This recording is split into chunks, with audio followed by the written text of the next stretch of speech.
Hello, everybody. My name is Joe Stapleton, and welcome to another ExitEngine webinar. We are delighted today to have with us Judy Schramm from Pro Resource. Judy is an expert in personal branding and in marketing for leaders who are looking to be able to manage and raise their value and salability on their way to exit. Today, we're going to talk about how important it is to brand yourself, to be able to increase your visibility as it directly relates to your a planned exit at some point. Because Judy, everybody exits their business somehow, some way, someday, right? One way or the other. That's right. And so what we like to do around here is teach people how to engineer their exit as opposed to just leave it up to chance. And so today we're excited to talk about exit ready branding, optimizing your digital presence to raise your multiple. So Judy, let's start at the beginning. Okay. There are so many people out there that are like, wait, what? I got to get on camera. It helps. Yeah. It does. It does, right? There's nothing like video for building trust and credibility. At the end of the day, that's exactly what it's doing. And by the way, all the kids are doing it, right? We're learning actually from the generation below us or one or two generations below us, depending on how, right? And understanding that taking hold of your presence, right? And not just on LinkedIn, we're talking about your digital presence in general today, right? Is actually a major factor in how you build your value and salability as a business in total, right? Right. Absolutely. The more visibility you have, generally speaking, the higher the multiple you can get. It adds significant value to the business. There's no question about it. And as we are planning right now, you're not going to exit today, guys, right? You're not exiting right now. What we're trying to show is that on your way to as you are growing your business, we're trying to say, hey, have an eye towards your exit one day, right? Make sure that you understand that your exit isn't just going to happen. And especially not going to happen exactly the way you want it to, with the amount of money you want and that kind of stuff. So what we're trying to do is to help you take control of it. And one of those ways right now is to be able to start. You can start today by taking control of your digital presence. Absolutely. Yeah, it is surprising how just a few small actions can make a big difference.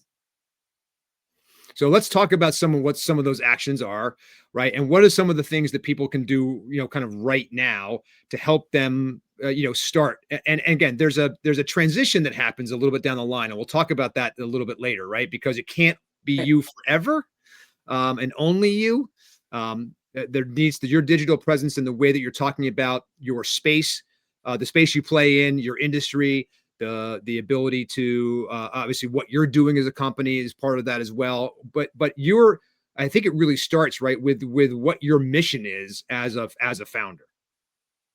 You need to be clear about what you're trying to accomplish with the business, because that's going to attract other people who care about that. Mm-hmm. And that could be investors, it could be customers, could be partners, could be employees. Right. There are a wide range of people. And when you're open and speak clearly about what you're trying to accomplish, you become almost magnetic. And you can attract the people that you need to accomplish those goals. Right. That's it. And that's the thing that people don't understand, right? A buyer, the first thing they're going to do is what? They're going to go look at you on LinkedIn. They're going to Google you. They're going to Google you, right? It's that basic. It's everybody starts there. So why wouldn't a buyer start there as well, right? And so what is that digital presence, and how can people manage this stuff? But let's get back to like this. Let's talk about your digital presence in general first, right? What is a digital presence, and what is it made up of, and what should people be thinking of when they think of their digital presence?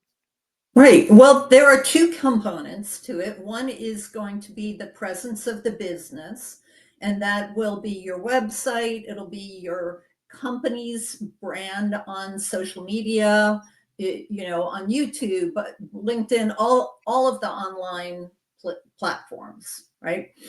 The other thing that you need to think about, and this is so important, a lot of CEOs don't realize how important their own personal presence is. Mm. But the CEO brand is a huge part of the valuation of the business. And the smaller the business is, the more true that is, because you're the one who is shaking the hands on the big deals.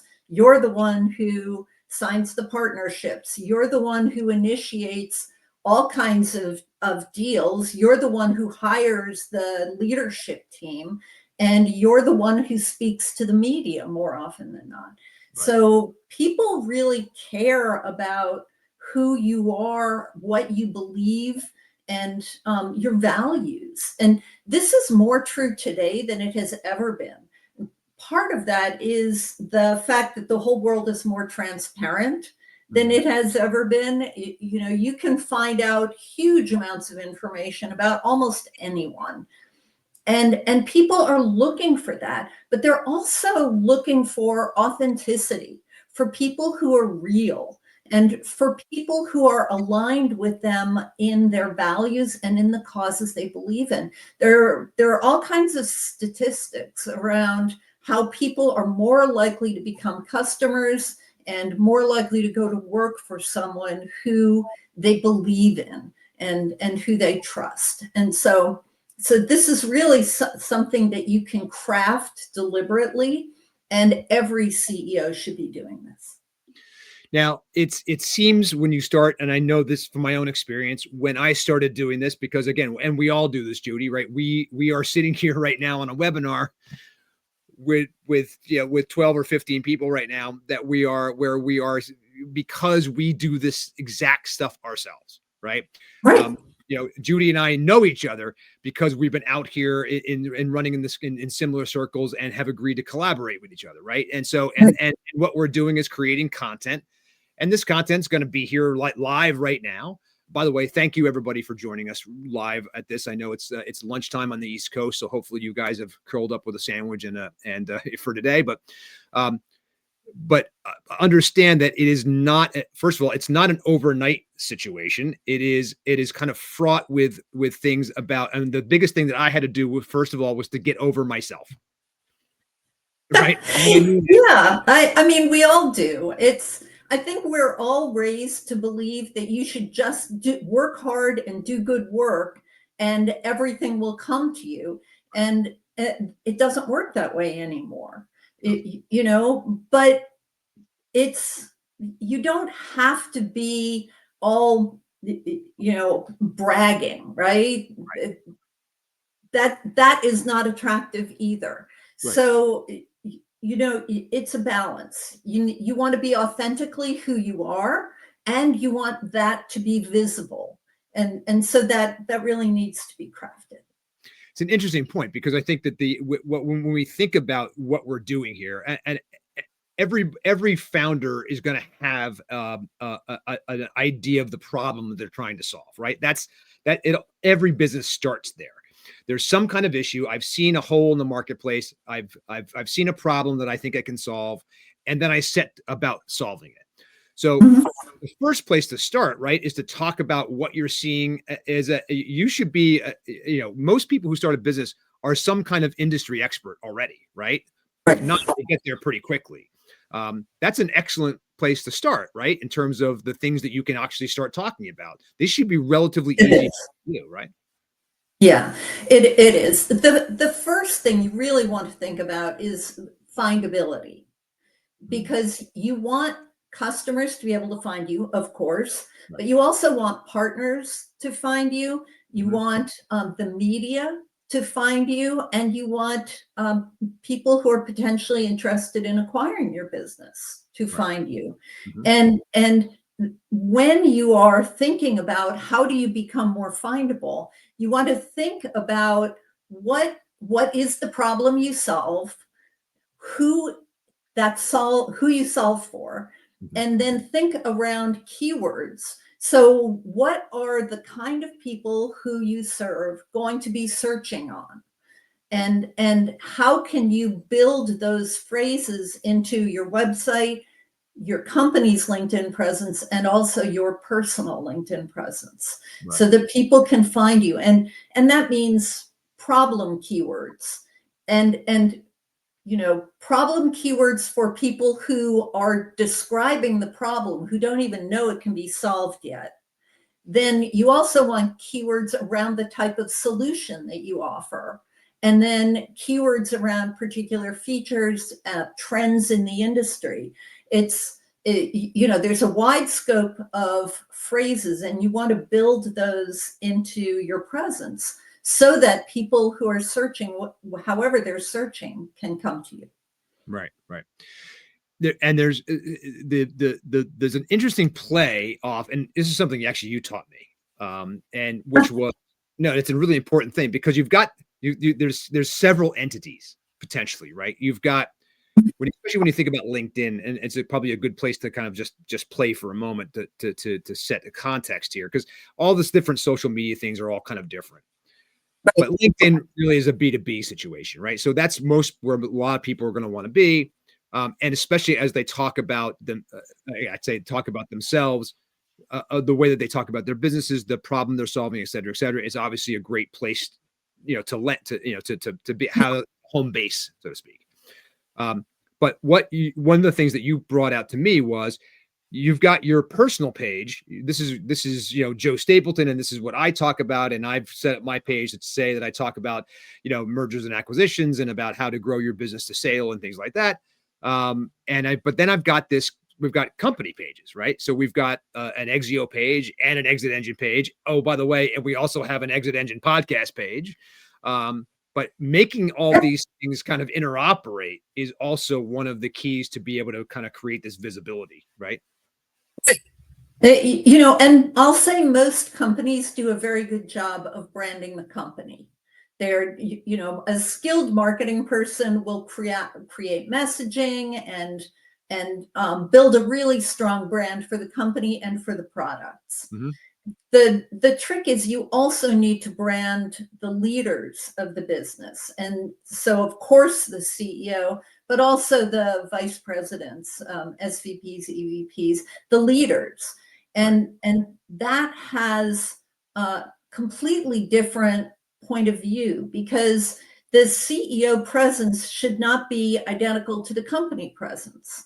People are not looking for information. If they want information about the business, they go to the website, they go to the company. Right. But people want to know, what kind of a leader is this person?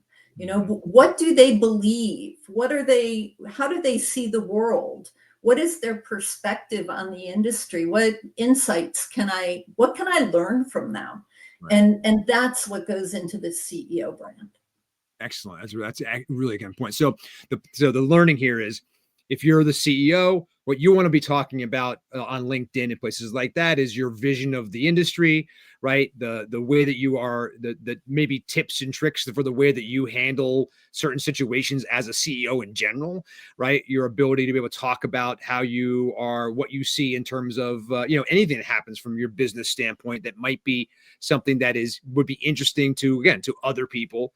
Who might be in similar positions or whatever. It's and then the ability to be able to talk about the business from a 30,000 foot view, right? As opposed to not promoting the what you're doing necessarily, but talking more again about the mission, the values, right? Where you stand, why you built this company, right? Things like that become really important.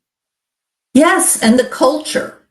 Because that's how you attract the people the employees who are going to be an ideal fit. Mm-hmm. We've had clients who come to us and they've said that, we've been working with the leadership team, and they've said, the reason I joined this company was because I could see what kind of a person the CEO was, and I really wanted to work for someone like that. Right. And that's how you attract very high caliber talent, and especially for smaller companies or rapidly growing companies where they're kind of shooting, above their head, above their level, right. And they want to try to convince people to come and join a smaller business, a startup. one of the ways you do that is by having the CEO be visible as the kind of person that they want to work with. Right. And so then that's the CEO's ballywick there, right, so to speak, right? Their lane, right?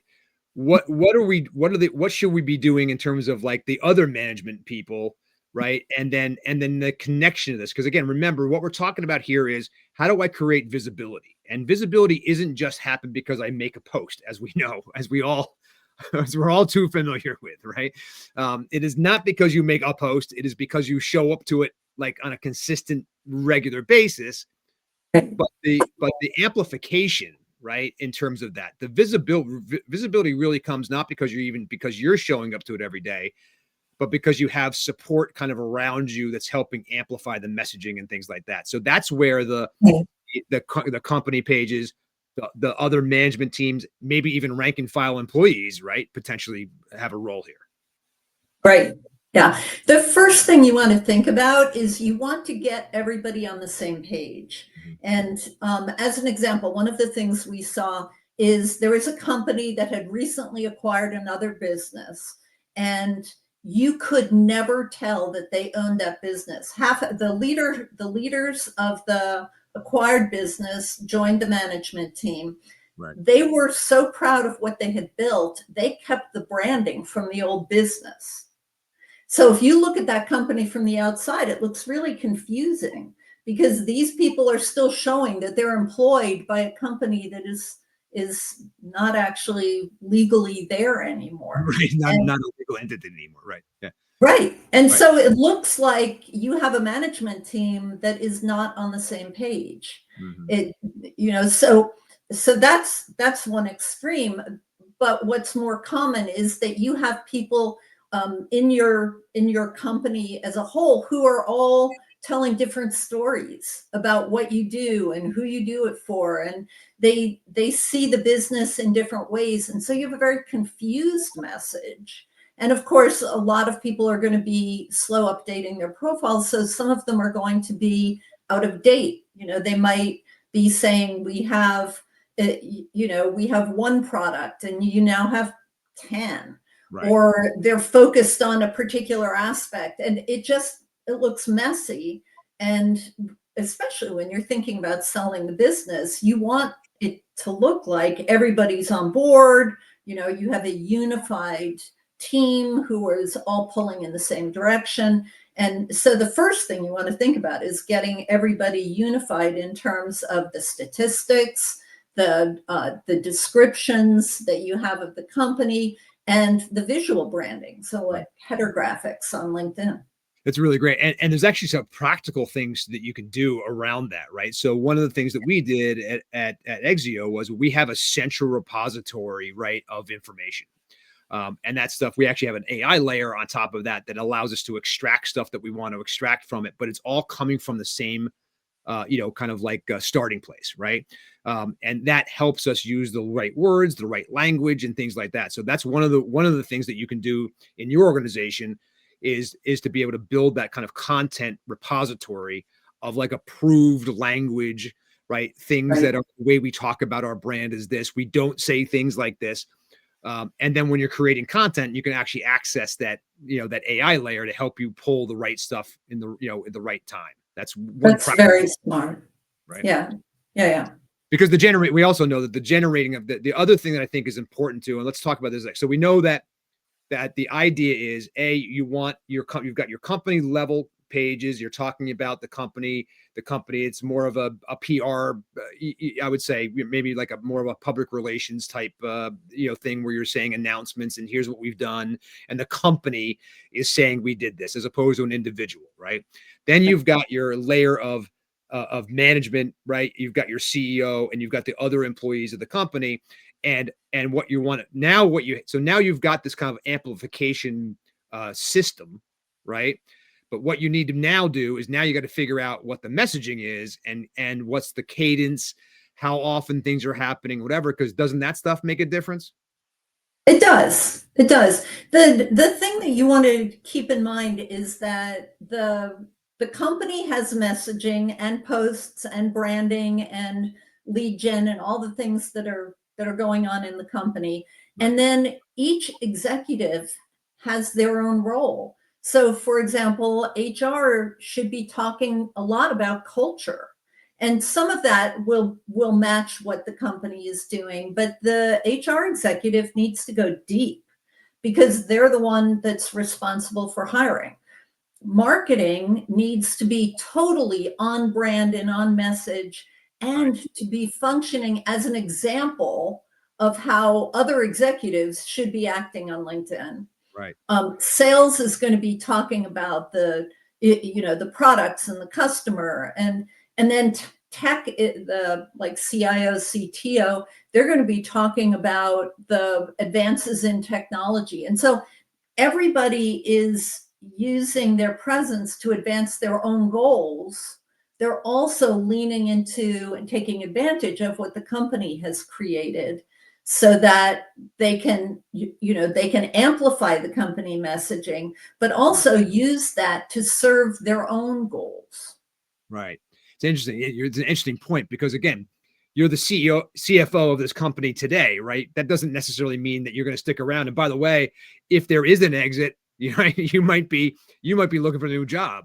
But so being able to take that stuff and be able to discuss your discipline, right? Inside, right? Inside the larger messaging and branding of the company and the whole thing is this thing. But then but that's easy to change. And you can, as long as you're staying in your kind of in your lane, that information is going to be useful later on or whatever you're doing anyway. So that following that you've built or whatever isn't necessarily just a following about that company. It's the following is about you, the individual. Exactly. Yeah, it's about both the company and the individual. And just the example that you gave, CFO, if you have a company that's growing rapidly that might be heading for an IPO, that CFO is the person most people are watching. Right. So and you need to think about telling the story in a powerful way. Yeah. It's interesting. Yeah. So we've got this kind of system, right, of amplification, right? We understand that everybody's obviously going to have to be on the same page. You're going to have to build some internal rules and things around that. Maybe use, again, some kind of central, language repository so that you talk about things the same way when you do mention things like that. What's next? What do we need to do in terms of, so what I see one of the problems that I see, and I know I faced this myself until I was able to get into a cadence, right? And the cadence, which is how often are you posting, right? What are we've talked about kind of what you're posting, but how often are you posting, right? What are the general rules that we're seeing around that stuff? Because that obviously makes a difference, right? You can't get visibility if you only post once a year. Correct. What the frequency is really depends on your role in the business. Anybody involved in business development or sales is going to post more often. Right. What we typically see there is that could be anywhere from 2 to 5 times a week. Okay. The other people who are using LinkedIn to hire, to advocate for something that they're working towards, those people actually can post a lot less than you would think. We see a lot of people who post once a week, and that totally works for them. You can also even post less often than that. It could be twice a month, could even be once a month, as long as it's something that's meaningful and insightful. You do not need to have an extremely high volume as an executive. Right. You do if you're in marketing, sales, lead gen, but at the executive level, you really don't. Right. And again, if you are at a point where you've got a company and you have the marketing department now, there are people out there, right? All of us, included, who have to do this stuff on a regular basis, because we are not only the leaders, we are the face of the company, and we are the marketing engine. We are all that stuff. So there's a lot of that too. So that if you are the founder and responsible for lead generation, then you're going to have to post more than once a week. I hate to tell you, right? Right. But if you are, but again, if you're an established company and you're a few years into this, and you're right, and you've got an organization that runs, and it's not just you. The ability to be able to, you posting as the executive can happen a lot less frequently because it is happening so frequently from the company level, in the lanes of new business and marketing, right? Exactly. Right. Yeah. You can use some of, again, you can use some of what the company has created in your own account with your own insights, your thoughts about why this is important or who this is important to. But you should do some of your own posting because people want to know who you are as a human. And that's not going to come through from the company's posts. That's it. That's the thing. And that's an excellent point. We should actually stay on that for a second, because I think that becomes really important. I think there's a lot of talk about authenticity, right? And when we're getting these circles, when we start hearing people talk about being your authentic self, right, and not trying to be somebody you're not, and right, and we're not out there trying to like show that I'm this great person when really back here I'm kicking dogs and and taking candy from kids, right? But we do have to be ourselves, and I think that's because why? It's because why is authenticity so important? Because people do business with other people. Humans are magnetic, and especially on LinkedIn. LinkedIn is a place where people connect with other people. Right. There are other social platforms where brands are what you follow, but on LinkedIn, if you look at most businesses, the CEO has a following that is several times, often 10 times that of the company. Right. And that's because people want to connect with other people. And one of the things we've seen is when we work with our clients, we will do the business related posts because that advances the business, educating people about the value of the solution and the differentiators. That's really important. But the posts that are more personal get so much more engagement. And it's a way. One of our clients, for example, he has a farm, and he goes there on the weekend, and we had a photo of him with holding one of his chickens. That was the best post for the whole year for him. It was him and a chicken. And it was because it was so different and it was just heartwarming. And that's the kind of thing that people resonate with. Like you post on Mother's Day about your mom, or you talk about on Veterans Day about how important veterans are to you personally and to the country. And that's the thing that people really connect with. And as from a strategic side, it humanizes you. From a gamification side, that's a good way to game the algorithm because you'll get a lot more engagement on those posts, and that tells LinkedIn people are interested in what you have to say. And then those business related posts go farther. No question about it. And I can attest to this, right? There's no question that when I look back at the posts I did, let's just say over the last year, the ones that were personal, the ones with my face, as much as I hate to admit it, because it's hard to look at, it's hard for us to look at yourself. It is. It just is. It's hard to. We have a podcast. It was so hard to listen, to myself at the beginning, but I did get used to it and did actually kind of start to kind of again, kind of like, hey, you know what? I kind of like this guy, which I think is personal growth for me. But I think but it is hard to get over that, and I think that one of the ways to do that is to be able to say, hey, look, it's and this is what I did. This worked for me. It may not work for you, but try it if you like. Was to be able to come out and just say, hey, look, here's who I am, and this is what happened to me. Yeah. Right. Yeah. It's, I see this so often. People, and I've experienced it myself. I am an introvert and I do not, naturally enjoy being on stage or talking about myself.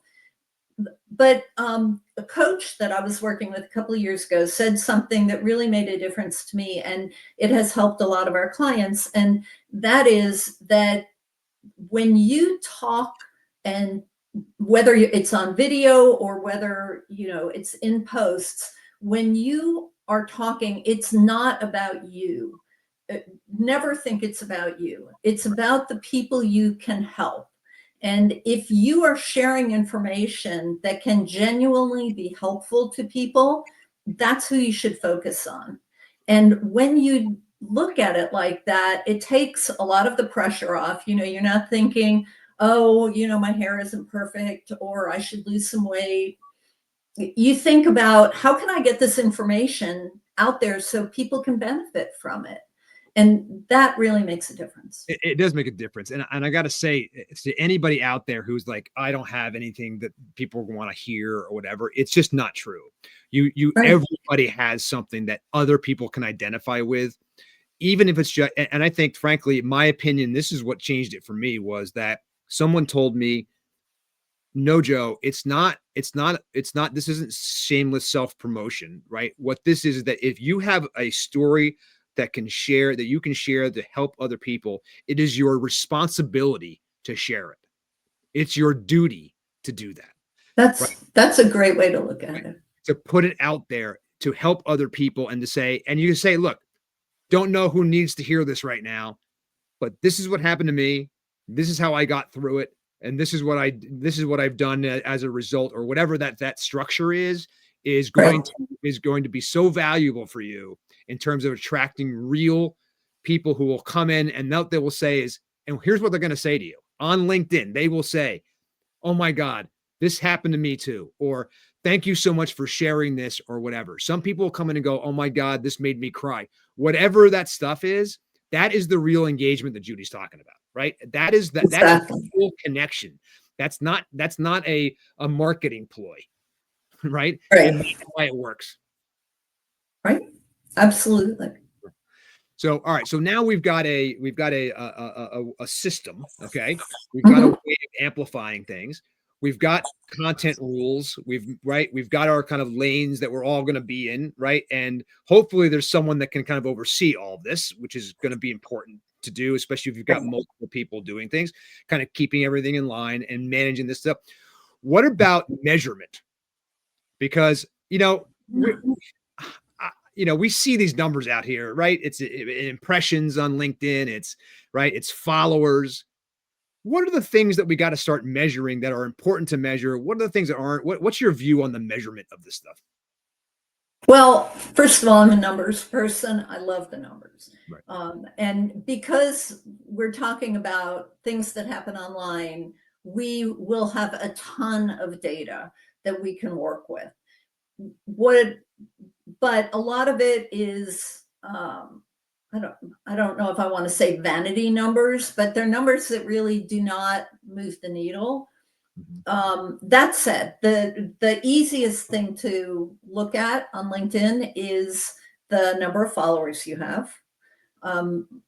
But what you want to dig into is the data that LinkedIn is now making available about who is viewing your profile, who is viewing your posts. Right. And that is particularly important if you are targeting an executive audience, because the engagement on LinkedIn is always going to be a fraction of what you see on other platforms.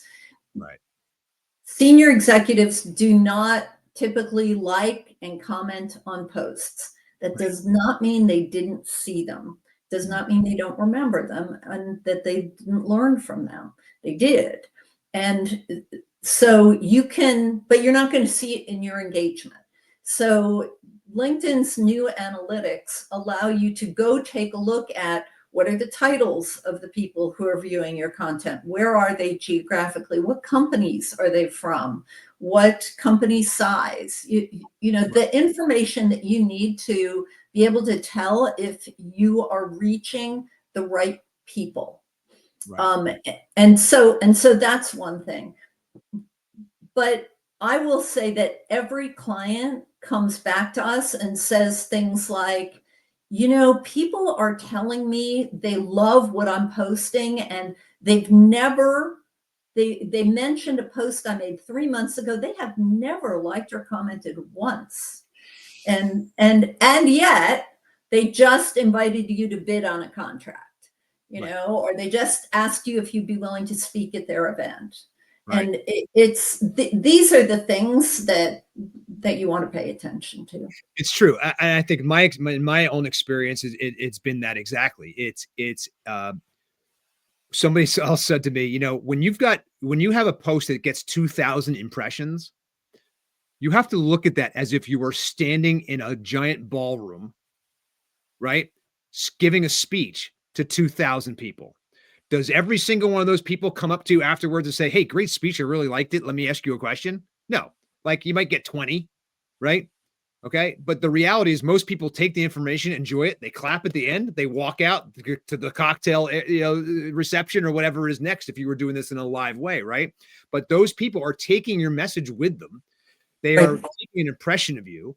They are taking whether your credibility, right? The trust is being built over time. And so you can't necessarily see this happening in the background, but you just have to kind of trust that what is happening, especially if you are hitting the right people, as Judy mentions, that this is working, right? Right. It is building a following. And you can tell, again, the people who follow you are not necessarily going to be the people who are your audience. And we have to say this out loud because it's going to be so confusing for people.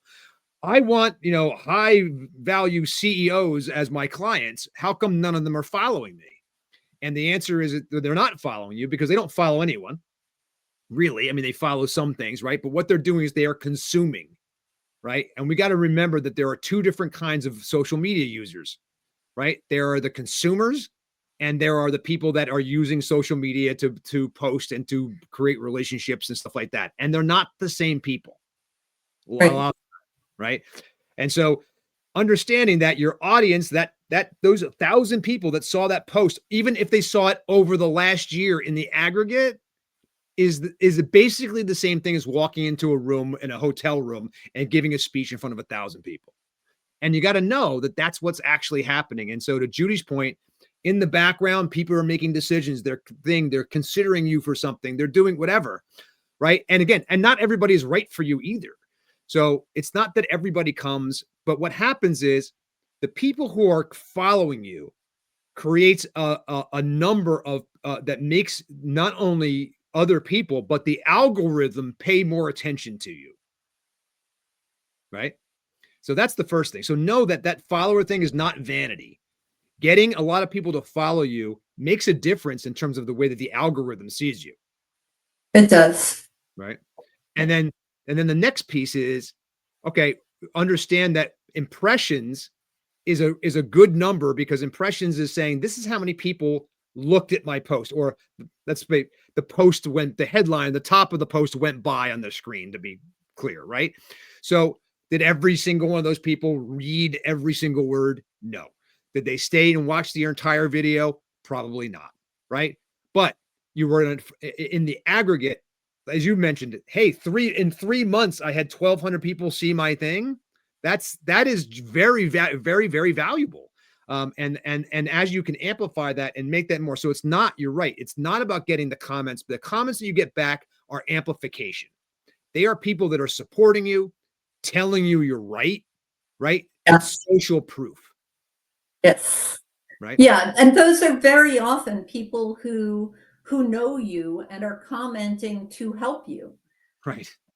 That's exactly Yeah. it. And those are all good amplification things that Right. are helping the algorithm and building followers and things like that. But you're right. The great thing is I can look at the kinds of people. I may not know the names, right? But I can look at the kinds of people that are following. LinkedIn will tell me that, and it looks at, and I look at my thing and, and 35% of the people that are of my impressions are coming from people who are right in my ICP, right? Right in the part of my customer profile, right, that I want. Now, again, those people are not the same people who are liking and commenting, and that's the Yeah. difference. So understanding this measurement thing becomes really important because you can't change something that you can't measure. Right. Right. Right. So looking at this stuff becomes really important. Okay, so now here we are, just a level set. We've got a system in which I understand that I can work within to make the, to make sure that I'm outward posting, right? I'm promoting myself, I'm promoting my industry, I'm promoting my discipline, whatever those things are. And I got someone here that's kind of managing it. I've got a system that where I'm going to be able to know what content to use and who can use what and all that stuff, right? And I've got a measurement of what I'm looking at and what I'm going to measure and how I'm going to measure it and what matters in terms of measurement. So a pretty good structure system right now, right? Yeah. What are we missing? What is the piece now, right? Let's just draw it back a little bit to my overall value, because again, what I'm selling, and this is a big misunderstanding potentially with people too, that I want to kind of clear up before we get into this next section, because when you are selling your company, okay, the ability, sorry, let me start this again. When you are exiting, when you are trying to plan an exit, okay, that does not mean you are selling tomorrow. Okay, that means you are preparing yourself. And in our world, what you're trying to do is understand the things that might be looked at as negative, right? You're trying to, can I fix those things, right? And what time frame do I have to be able to do that, right? And we call that an exit trajectory. What you're trying to do is to be able to say, hey, look, I want to be out of here in about 5 years. Okay. What are the things that I need to do in order to be able to get my company to the optimal place that I can get it in 5 years, right? That's what we're teaching at ExitEngine, right? We've talked about this before. Within the context of that, right? Let's say that I've got 3 years before, as the CEO, before I think I can sell this company, make a merger, do some kind of deal that's going to take this company to another level. I have to change a little bit about if I've been the CEO in that case, who's been out there leading the charge, talking about this stuff, maybe again, making the deals and shaking the hands and doing all that stuff. I now have to kind of change this a little bit, right? I've got a couple of years to make some modifications that are going to be important to make. What are those modifications, and how do I go about doing it? Probably the most important one is to start building the brands of your successors. So, usually when a business is sold, the CEO might stay on for a short period of time, but is basically going to move on to other things, or, retire and sit on the beach with a martini.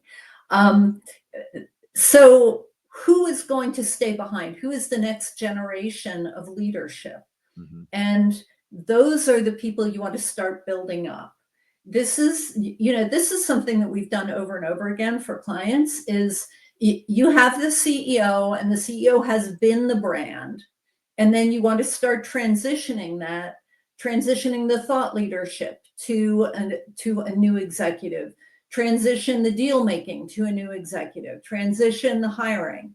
And you want to think about telling the story of those people more effectively and having them have a bigger voice in what's being posted and what's being shared, while the CEO is still maintaining their presence, but also adding to the depth. And the other thing is, when you do that effectively, it makes the company look bigger and more mature, because that's something that usually comes with a company as it grows, to have more people than the CEO out there talking.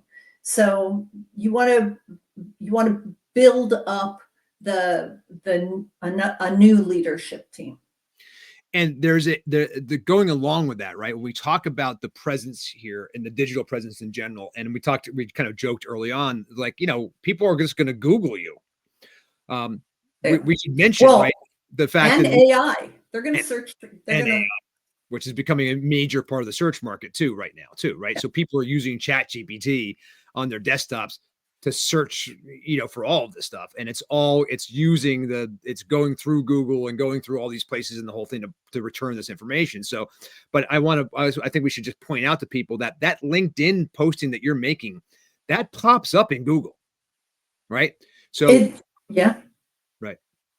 I was just going to Yeah. say, What you do on the LinkedIn, I'm sorry. oh no, I was just saying it's a big deal to understand that when someone uses Perplexity or one of those AI tools or Google to look for you, the content they're going to find isn't just your website and things like that. It's the LinkedIn content that you've been making. Well, and LinkedIn did that deliberately. They've really opened up the platform to search, Right. so that when people go into Google, your LinkedIn profile is at the top of the search It's the results. first thing that pops up. Right. Yeah. Right. When you're searching for topics, LinkedIn blog posts, LinkedIn articles are going to be right up there.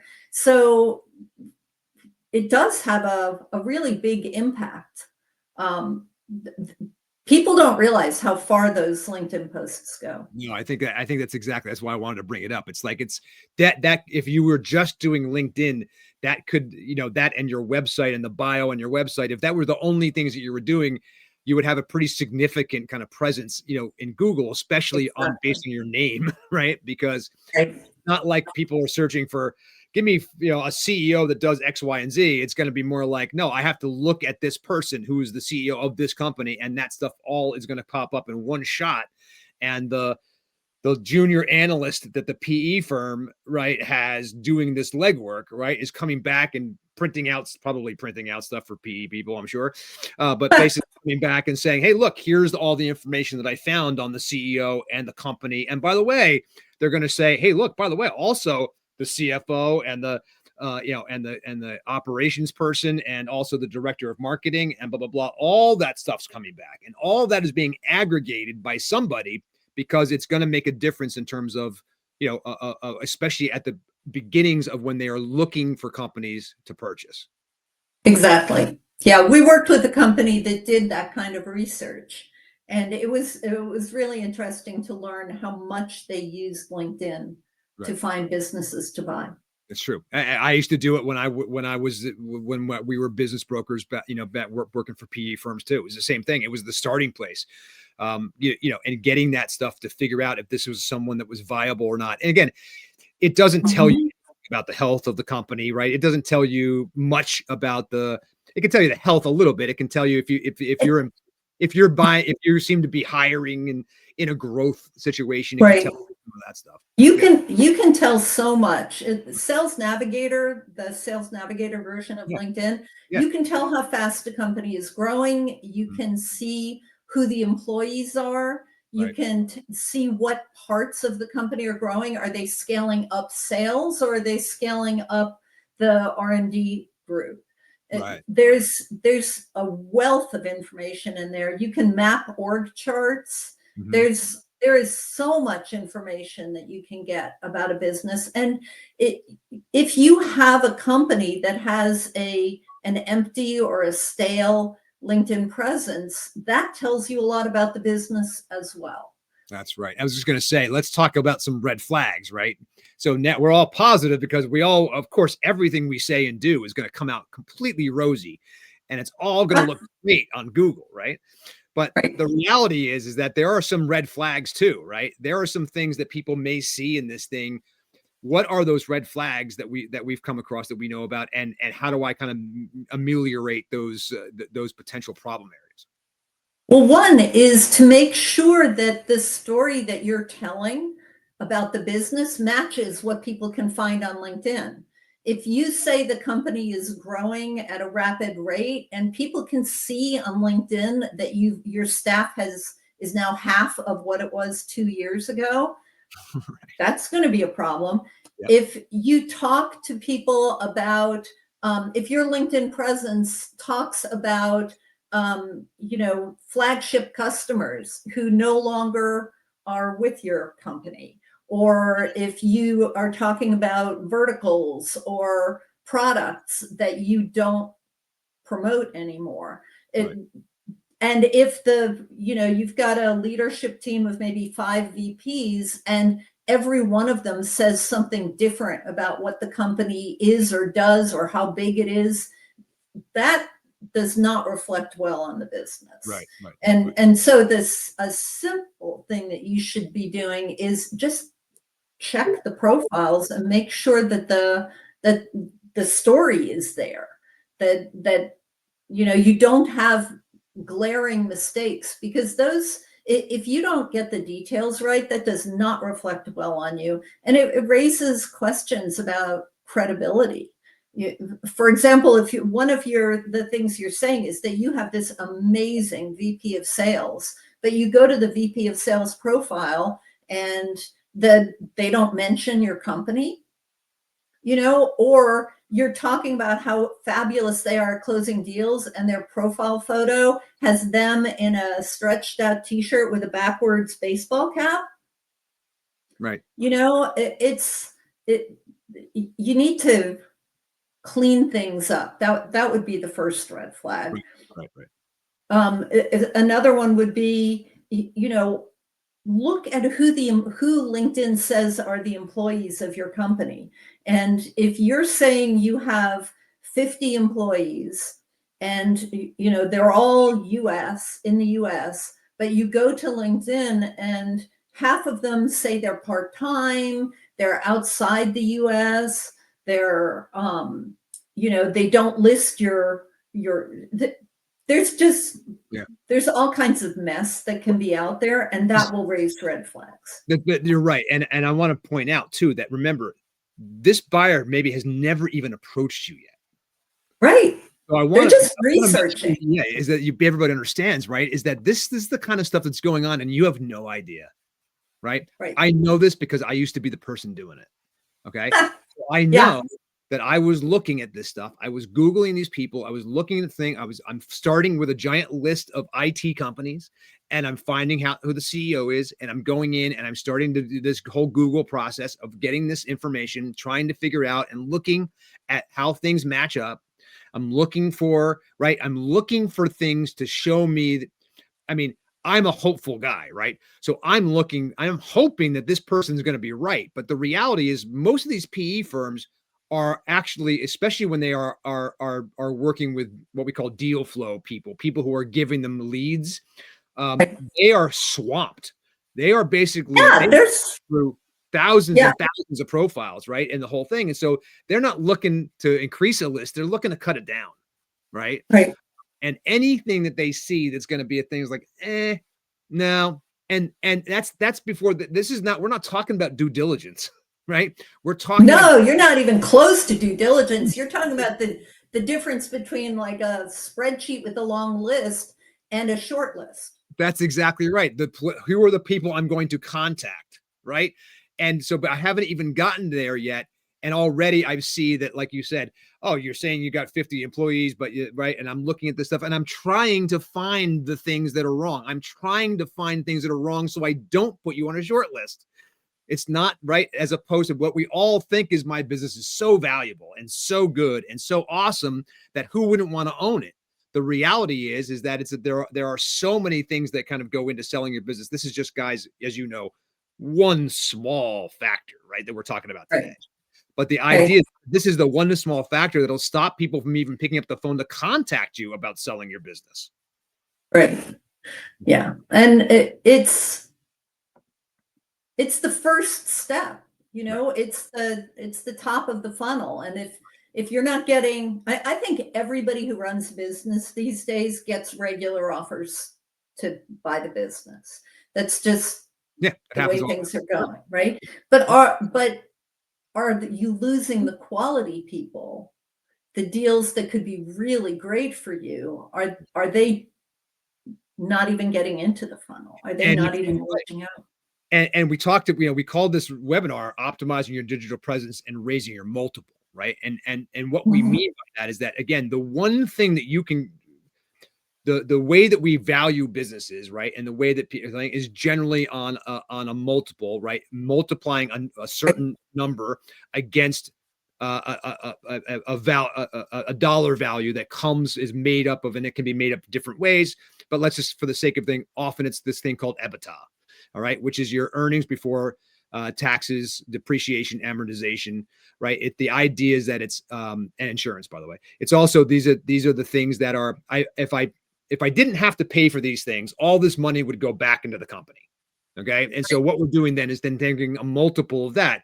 In a general multiple range is going to be 3, 4, 5, 5x, right? 5 times that number. So if I'm a $5 million business and I have a $700,000 EBITDA, right? My top line revenue is 5 million, right? I've got EBITDA of 700,000 and I've got a multiple of 3 times 7 is 21, 2.1. So the value of my company is $2.1 million. The value of my company is not the top line revenue number. Okay. It almost never is. So what we're trying to point out to you, the reason I'm setting the stage for this is to know that if you are the way that you get a higher multiple is by being a company that more than one suitor wants. Exactly. Right. Yeah. And the way that you can differentiate yourself, and one of the easiest ways to differentiate yourself is to make sure that you get on that short list right away. And the way that you'll get on that short list right away and get multiple people to be on your short list is how? Because you right. Yeah, be compelling online. I mean, make it easy for people to get excited about what you're doing. You can't grow a business without passion. There's so many obstacles, there's so many problems that you run into when you have a business. If you don't have that fire in your belly, if you don't have that mission, then you're going to be one of the companies that, doesn't survive the first 5 years. That's right. But you have that. You're building a successful business. Let people see what you're doing. Right. Make it easy for them to appreciate what you see. And you're not only going to get the suitors and the private equity companies and the strategic buyers down the line, right? You're also going to get better employees. You're going to get, right? Yes. You're going to get a whole range. We talk about process, product, and people. Those are the 3 things that make up your value, right? Right. And so being able to discuss any and all of those online in an amplified and kind of programmatic way, right? That keeps everything firing, is consistent, that helps you show up, that everybody can show up to every day.